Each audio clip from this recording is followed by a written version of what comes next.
welcome to Inspiring Women with ADHD. I'm Renee Allen, the host of this podcast, and I'm excited to be here. No small feat. Did you know if you're watching on YouTube, I can move this little thing that says Renee Allen. It was up too high. I don't know why. I should just move it up to the microphone, huh? Okay. I wonder if I can turn it. I don't know. I'll put it back down. Anyway, if you're just listening, don't mind me. I'm just playing with my eCam possibilities here. But thank you for being here. I'm excited to be back.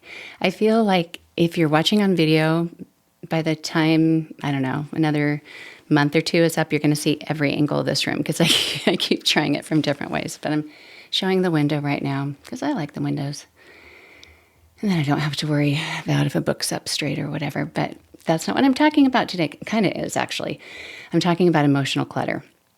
So I've been decluttering this month. Have you been doing any decluttering? I have. And I have been researching and learning more and just evaluating more about why clutter messes with our brains so much, why it makes it difficult to do things. Some people don't seem to have a problem with it. They just, kind of think, oh, I'm fine. I can work with a mess.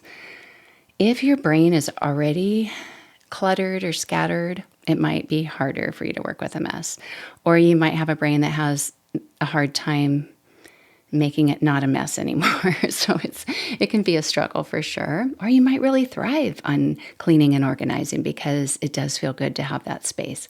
The same thing can happen in our brains, emotional cluttering, whether it's actually in your brain or in your body. Sometimes we notice it with the thoughts that come up, especially when you're going to bed at night. And you finally let go of everything else. You turn off the TV or you're not talking to anybody. Everyone's in bed or whatever.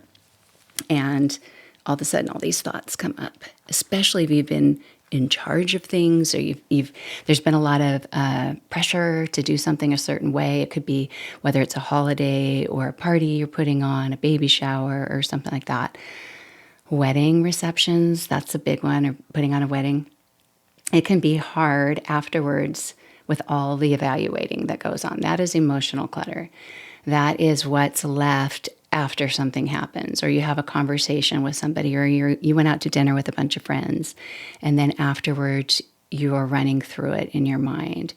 That is common for a lot of people, not everyone. Sometimes when we do these things, we think everyone must do it. Or sometimes we think, am I the only one who does this? It's a little bit of each. And when you do have this emotional clutter, when you hang on to these thoughts, evaluations, analyzing, all of this, it drains your brain. It puts a toll on your body and your brain. And it can make you exhausted. It can make it hard to fall asleep at night. It can make it hard to focus on what you need to do during the day. It can cause you to want to go back and explain things to people or talk it through or whatever. I have 6 kids. I think I've told you that a few times before, but I have 6 kids. They're all grown up. They're all 20 or over. Don't ask me their ages because it's hard to keep track at some point. But I know the years they're born, so that's good. But it's really easy when like if you've had a child get married or you put on a big event like a graduation party or something. My son just graduated from medical school. There's not a ton of pressure, but there's a lot involved in getting ready for it. There's a lot of the buildup, especially if you have that people pleaser, I love to host things mentality. And it's almost like you're preparing a gift for someone. So you're trying to figure out all these things within the realm of what you can do, because at some point you might max out, and it's different at different stages of your life. You might look back to one time and think, I used to be able to do all that, but now, I got to simplify it. And then you wonder if you should have done more, or, you might second guess yourself. So all of those things that happen in your mind in the figuring it out, the planning, the doing, and then the holding on. And not only just the event or what you did and measuring that, but the conversations that happen. I can look back to the different weddings or receptions that I planned at our house or an open house or something. And afterwards wishing, I should have spent more on the photographer. why did we go so cheap with that photographer? What a disappointment. What a this, just the lack of support for yourself. Would you do that to somebody else? Would you say to someone else afterwards, why did you choose that photographer? That was the stupidest decision you ever made. You probably wouldn't have. But if you rethink things, you keep filling up your mind with the emotions that happened or the conversations, or I've even thought back to they had really good sandwiches at this one restaurant that we had their little reception open house afterwards. And because I was talking to so many people, I kept thinking I should sit down and eat this sandwich. It looks really good. But I'd start to, and then somebody would come up and talk to me. And then I'd talk to them. And I really barely got some bites and didn't get to enjoy it. And I regretted that. At the same time, I'm sure if I had chosen the other, go sit in a corner and eat this and then come back at it, I probably would have thought something like, I can't believe I missed out on talking to that person. They were here, So sometimes it's a lose-lose situation in the way that we have these expectations for ourselves, or we have this level of perfection, even though it might not be some, Pinterest perfection or anything. It's just our own way that we wish things would have gone. And so if you fill your brain up with emotional clutter, unresolved feelings of this person said this, or I shouldn't have said that, or worrying or doubting yourself, just all that mental noise that comes up into your brain, it not only comes into your brain and makes it harder to function with your daily life, it also can be draining on your body. It can add the stress response in your body. You've probably heard about the sympathetic nervous system and the parasympathetic. The parasympathetic is the one that you want to be in. It's the one that is the relax, restore, the calm, just feeling a lot better. If it's hard for you to remember which is which, like a parachute, it's rescuing you. Yay, you're coming down from the sky. I just pulled that out of the sky myself. But honestly, I'm just looking it up. Even though I teach yoga and I've been teaching this and studying this for a long time, yeah, it's the rest and digest. I just had to make sure because honestly, I cannot hold on to information nuggets as well as I can an overall understanding. And the memories of what my third grade teacher wore, those kind of things that don't matter as much. But anyway, yeah. So the parasympathetic nervous system is what our body is healthier with. The fight or flight or freeze, if you've ever experienced that. And that happens when scary, not just scary, but things, more emergency situations, or you really need to be on guard. That's a good response to have. Our bodies need to have that response of, what's going on, and taking care of it. But if we get stuck there, or if we bring ourselves there or get caught in this loop there, that's where the problems are. That's when you have more problems sleeping. That's when you get sick easier. That's when Audie's, what am I saying? Your body has more problems, like inflammation and who knows what, aches and pains and things like that. There's a lot of, I'm sure I don't have to tell you, there are a lot of health issues that happen when you're more in that stressful state. So if you start to notice that your brain is just on things, you're thinking about things that really don't matter. They might feel like they matter. They might feel like you want to just get caught up in it. But if you start to notice the emotional clutter, just like if you walk into a room and you see clutter on a counter, or you open a drawer and it's full of clutter and you just can't find what you're looking for, things don't feel clear and empty, you can notice that with your brain, and you can do what you do to a closet with your brain. You can take out, you can let go of, you can get rid of, you can declutter in your mind, just like you can with things in the closet. It might not be, well, it's not even always simple with the decluttering in the closet, but it might not be as simple as picking something up and putting it in a bag and driving it to a thrift store or throwing it away. But if you start to realize that you can have some control over it, that noticing is the first step. Noticing and feeling bad about it isn't good because we all do it. Everyone takes in extra thoughts, emotions, and things like that. Some more than others, some more than others. But if you realize that you're feeling guilty for things, or you're wishing something hadn't gone the same way or the way it had, if that can drive you to action to do it a different way next time, good. But let the other part go.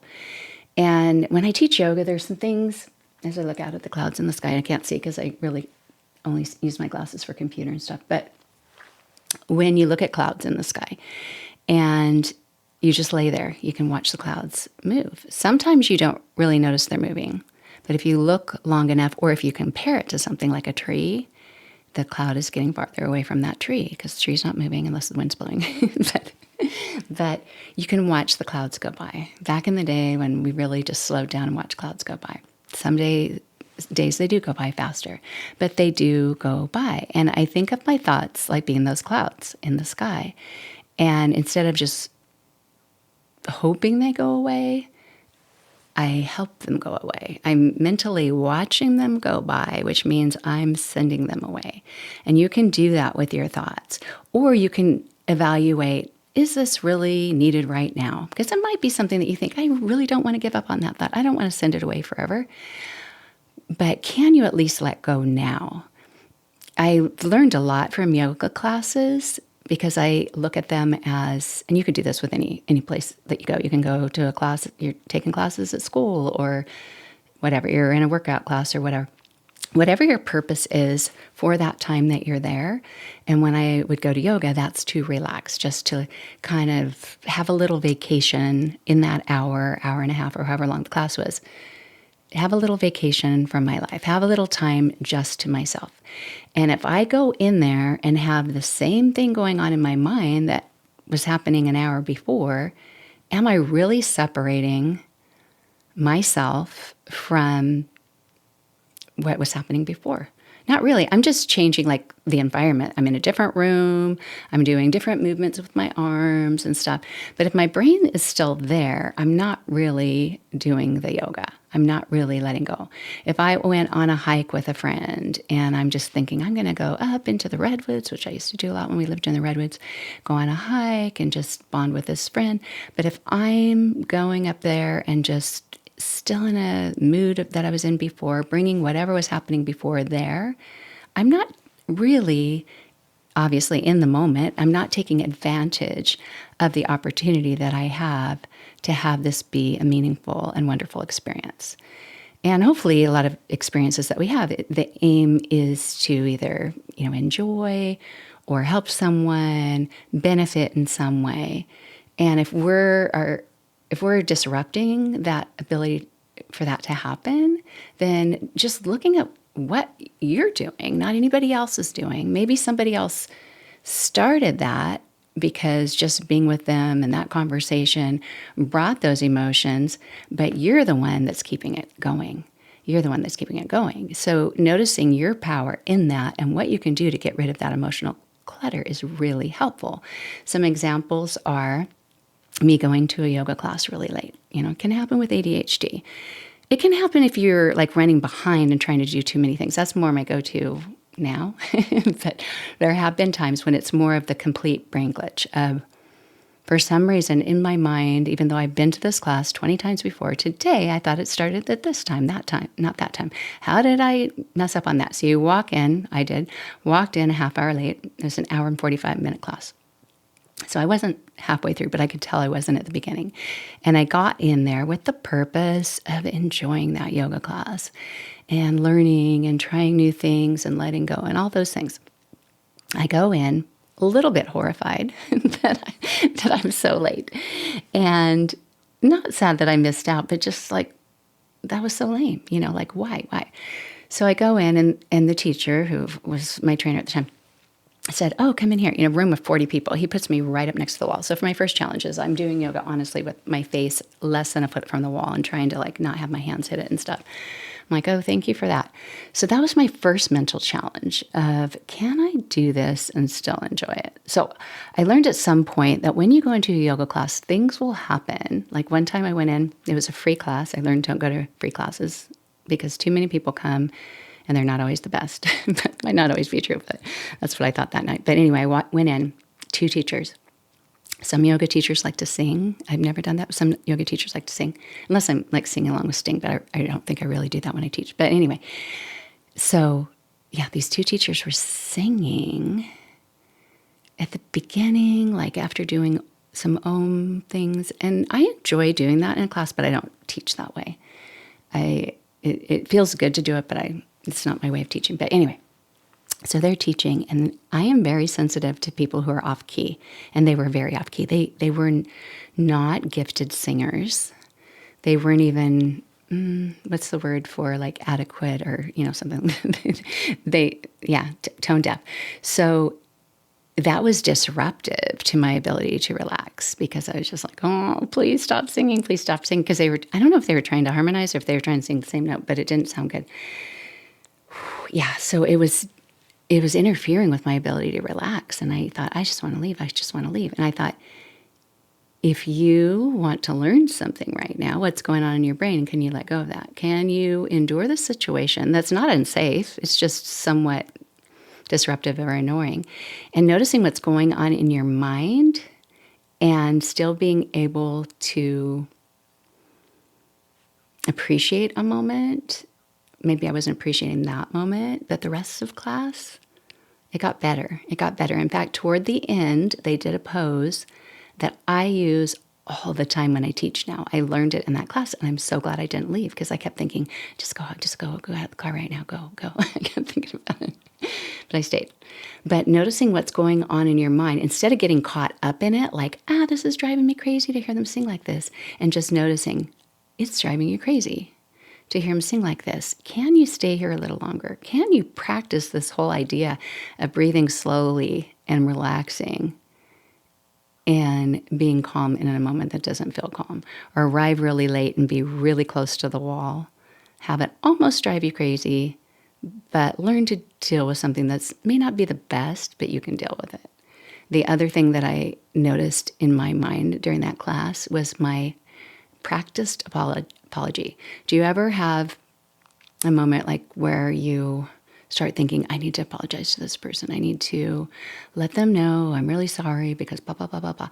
Well, this is what I was doing during that yoga class because I thought, I came in so late. So I was practicing my story that I was going to tell the teacher afterwards. I was practicing in my mind, like, I didn't realize for some reason my brain did it, And at some point I backed up and noticed like my thoughts, that cloud in the sky. What is your brain doing right now? Are you helping yourself right now? Are you even able to do anything with these thoughts right now? No. So then just let them go. Like, what does it matter? Whether you say that to them or not, or whether you think of it at the end of class, do that. Don't interrupt this time. So with your own emotional clutter, whatever thoughts that are just kind of going around in your mind and that are building up some tension in your body. If you notice with your shoulders or if you just can't focus on what you need to because of this loop that you're caught in, identify that. Just ask yourself, am I feeling guilty about something right now? Am I feeling shame? Like that was kind of embarrassing. I've done that before where I just think I have reacted emotionally to that and I wish I hadn't. I've noticed that a few times that when a few people have told me some things in yoga classes, I have a response. It's not like an angry thing, but it's almost like I get defensive or something. I don't know. It's hard to just explain without boring you with the details. And it might not even show up to them, but I think that's not who I want to be. I want to just be like more of an observer to what they tell me, like, oh, that's really interesting, instead of judgmental. I'm just laughing when I can't get words out of my mouth. But anyway, yeah. So here are 5 types of emotional clutter that can be common with ADHD. One is what I just mentioned, the guilt and the shame of wanting to be a certain way and you're not. You might run into walls, you might trip, you might forget things, you might lose things. You might not hear somebody when they're talking to you and ask them, what did you say? What did you say?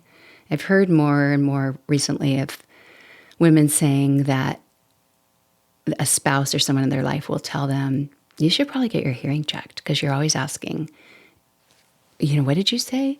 And some of them have had their hearing checked and they have good hearing, but it's just that they can't pay attention to the words all the time.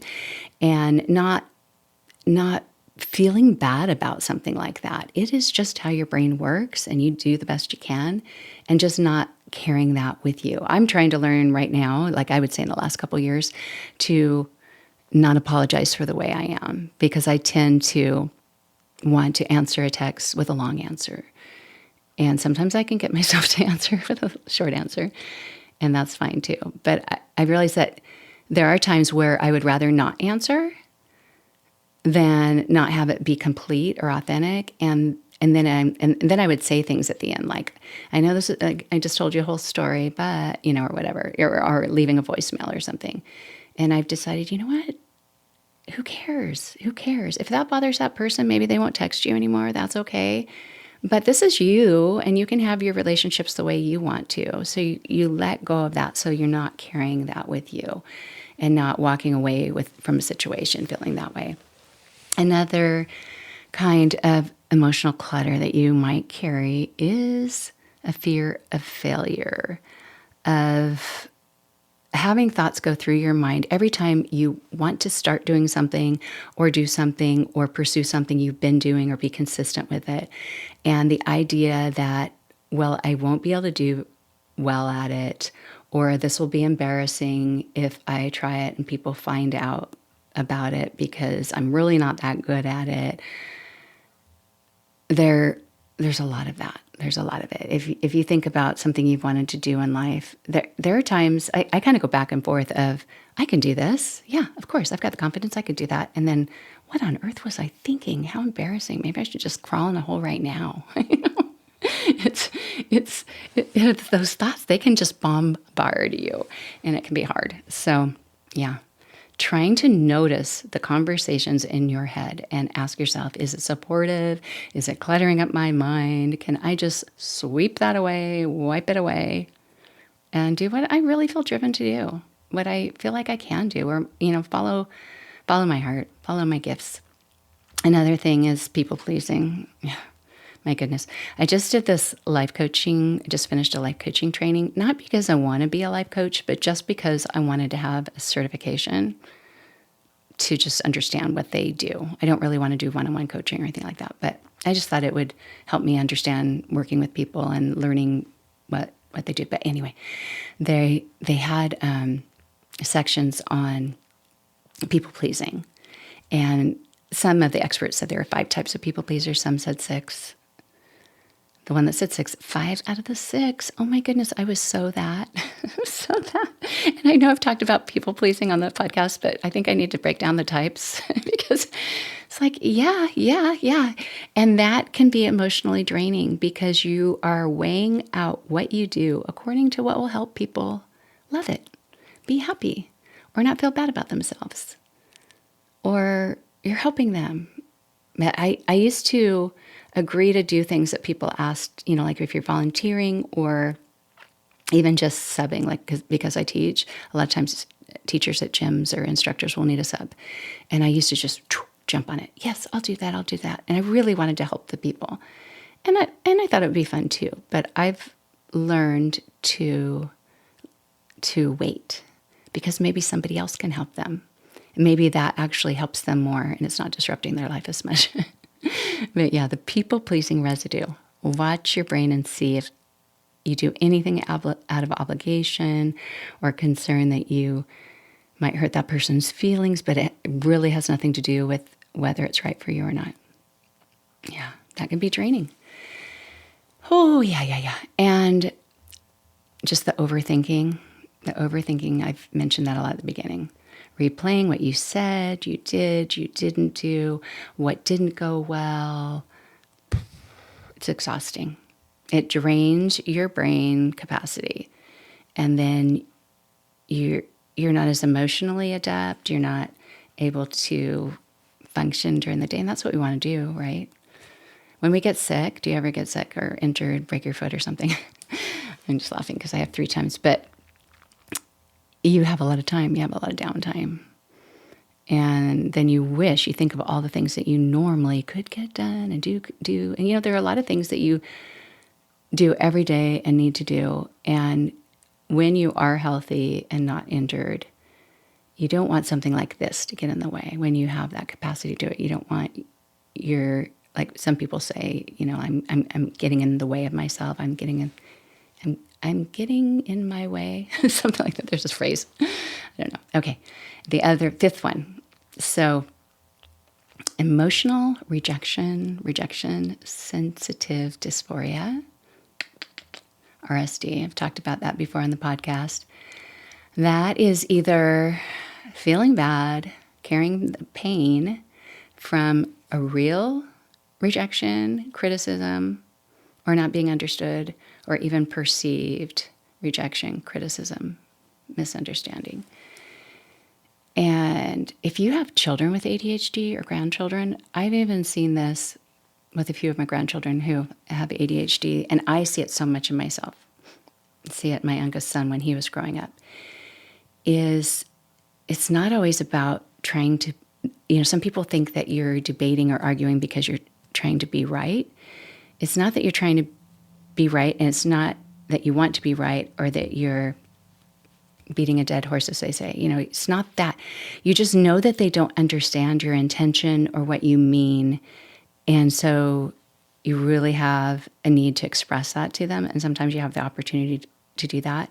And sometimes when you do that, it can be perceived as arguing or just talking too much or going too far. So yeah. So it's hard because if you have that emotional response, and no matter what you say, people aren't really understanding you, or you wish that they did. And it can even go back to if you're a mom who has older kids and going back and reliving old memories, and you can see that they took it so much differently than you did or you intended. It's hard. There's a lot of these. It's a lot of emotional toll that can come in. So it's not just thoughts, but it's just the feelings in your body and everything. So it can disrupt your day. So what can you do? What can you do to help with this besides just saying, that's a cloud, let it go? With the feelings, emotions might be harder to do with thoughts. Thoughts, you can put new thoughts in your brain easier by singing a song, by praying, please let go of this. There are so many things that you can do to let go of thoughts, to take away that. One is feeling gratitude, and not just feeling gratitude, but writing down or thinking of people, places, things in your life that you're thankful for. If you do that, you can't be thinking of the other thing at the same time. If you're thinking of things that went wrong, think of things that went better than you could imagine that day. Or think of someone who doesn't understand you. Think of somebody who loves you and adores you and things that they've said to you to express that. Go back and read old cards or notes or emails or Facebook comments, whatever it is. Take those things and feed that part of you that you need so that you aren't carrying all this with yourself. And there are a lot of things that you can do to let go. But just recognizing it to begin with is important. Physical activity can help you let go. Whether it's the cardio, I hope this isn't making noise near the microphone. I never know. I move with my hands a lot. But cardio, hiking, yoga, weightlifting, good music, all of those things can get you in a different mental space. What's funny about that is I've noticed, and maybe you have too, that when you go to bed at night or if you wake up during the night, thoughts come up that you really didn't have time to, or maybe you thought about a little bit during the day, but they get magnified at night when nothing else is going on. When I used to get up and exercise first thing in the morning, get up and do like an hour cardio workout or weights or whatever, as soon as I'd get started, something would come up in my mind that was a problem from the day before. And I thought, this is so weird. So weird. And it was my time alone. My kids usually weren't up yet, or the older ones were getting ready or something. But I just think, why am I thinking of this now? And so when I'd be doing my kickboxing, I'm just going to try to get rid of this or whatever. But things will come up if you're carrying it with you. And any kind of body movement with controlled breathing, whether it's, weightlifting and exhale on the push or whatever, all of that is helpful for your body. Talking to a friend is helpful. Sometimes just that verbal processing without burdening the other person is helpful. I don't know if you use Marco Polo. I use it a lot, where you send a video you can do that on WhatsApp too, but in Marco Polo, it's just kind of like a text back and forth. In WhatsApp, you actually have to record it, and it's limited to like 6 minutes. I've gone over a few times. So you have to curb your time on WhatsApp. But sometimes I'll make a Marco Polo to my daughter or something and vent about something, and then afterwards think, she doesn't need to hear all that. Like, I don't need to weigh her down. I've gotten it all out. I can delete it and then go back and just, hey, how's it going? It still helps to feel like you're talking to somebody, talking it through. So some people do journaling or, kind of a brain dump kind of thing. You can write down everything that bothers you, but you can even just record it, pretend like you're talking to a friend, and then delete it. You could. So, yeah, you can pray for sure. And, yeah. You can also reframe it. That is a life coach kind of thing, where you look at it as, this happened. Can I see it through a different frame? Can I see it in a different way? Have a more positive outlook on it. And just letting go. Just letting go. Tell yourself what I ask myself is, does anybody care about this but me? Most of the time the answer is no. So why am I putting that pressure on myself? Oh, yeah. I just want you to know, if you carry emotional clutter, it's real. In yoga, they call it, which I don't really like the term, but they call it the monkey mind. And the art of yoga, what is it? Honestly, I can't remember quotes very well, but it's something like, yoga is the art of quieting the mind. Because I think this whole yoga idea was, not that I know philosophy that well or anything, but was trying to let go of all the kind of natural man mind things that come up that aren't as important and are causing problems for us, and just letting go of those. So it's just a method of doing that. And then the yoga movements came because sitting and meditating forever, these people that were doing it got really thin and weak and frail. So they added movement. And then, other people use it for different reasons. But I've just learned, because of the breathing and the movement, and it feels good to stretch and move with the breath and music. I mostly use, I would say, real music, more current music than yoga-y music. I use a bit of that at the end. But I like real music too. Oh my goodness. Yeah. I'm right now in my mental cluttered mind. I'm trying not to feel weird about what I keep talking about, because sometimes I just say things and who knows why they come up. But I'm going to let that go. I am. Yeah. So just notice whatever emotional weight's coming on your mind. And they just call it the monkey mind because, monkeys in a cage, let's get them out of the cage, out of the zoo. In the jungle, they're all over the place. And with us, it can happen. It can be that popcorn mind, but it can also be thoughts that are not just popping around and going, that they're actually weighing you down. You've got the weight of the world on your shoulders. And a lot of that you create yourselves. A lot of that you can let go of yourself. You can give yourself the awareness, give that gift of learning just to notice it, and then deciding, is there something I can do with this? Do I want to keep thinking about this right now? Do I want to keep carrying this with me?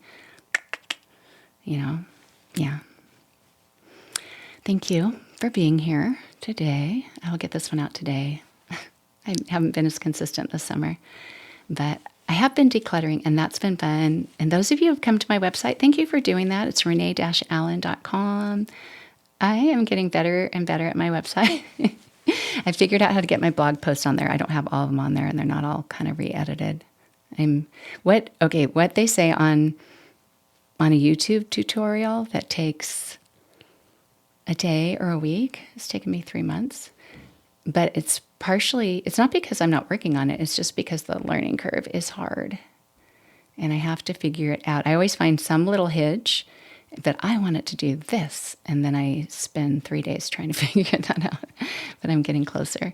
So if you want to check out my website. It's very pink. It's renee-allen.com. I do have some contact forms on there if you want to be on my email list, my little newsletter of tips. And my newsletter is a way to communicate. It's not just, hey, this is what you can do. I want to hear from you. I want to hear if you're decluttering, what are you doing? What is your challenge right now? What do you need help with? What's been frustrating for you lately? Because I can guarantee you it's probably what's frustrating for me too. It's just kind of narrowing down which one to talk about first. So anyway, thank you so much. I will be back. And if you haven't already, give me a 5-star review if you're on a podcast format. It's a little harder to find. At least I think it was hard to find, but I've done it for people. And also share my podcast with a friend or two or family member, because I would love for our community of women to grow. So we don't feel like we're alone. We don't feel like we're going through this on our own, or that we can't do it, or what's wrong with us. It's just figuring out how our brains work and freeing it up as much as we can so it can do its best. So we've got a lot of gifts that we can offer. And thank you so much. Open windows, broken shadows. Frozen dreams are left for tomorrow. Without a cause. No time for a pause.